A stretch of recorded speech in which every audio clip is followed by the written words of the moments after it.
এই কি ভাবি আছো?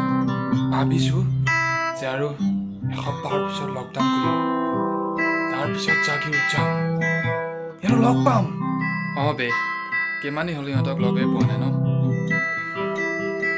লাচিত, ঋতুপম, প্ৰতিম, আকৌ আমাৰ ওচৰ চুবুৰীয়া এইডাল ঋতুপৰ্ণ, বাঘ। নহয় ডুপ্লিকেট। এইকেইদিন তামাম মিছ কৰিছো বে সিহঁতক, নকবি আৰু বে। আংকল ক'লৈ যায়? অলপ বজাৰৰ পৰা আহোঁ। বান্দৰ টুপিটো আকৌ কিয় পিন্ধি লৈছা?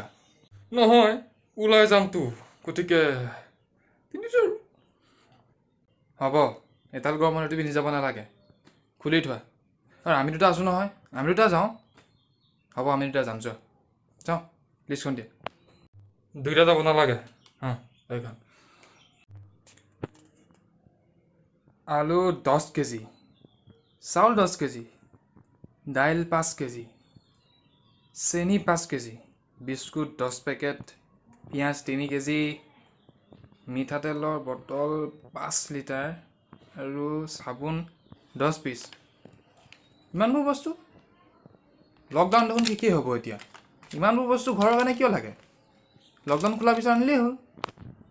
এইবোৰ আমাৰ কাৰণে নহয়, এইবোৰ আমি 5 ঘৰ মানুহক দিম, যিবোৰে এতিয়া বৰ্তমান দিন হাজিৰা কৰি খায়, কিন্তু এইকেইদিন সিহঁতে একো যোগাৰ কৰিব পৰা নাই।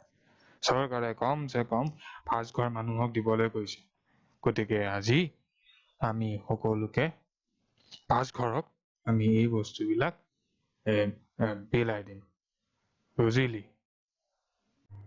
নহ'লে এটা কাম কৰ, তই আধা বস্তু লৈ আহ, তাৰপিছত মই যাম, মই আধা বস্তু লৈ আহিমগৈ, নে কি ক?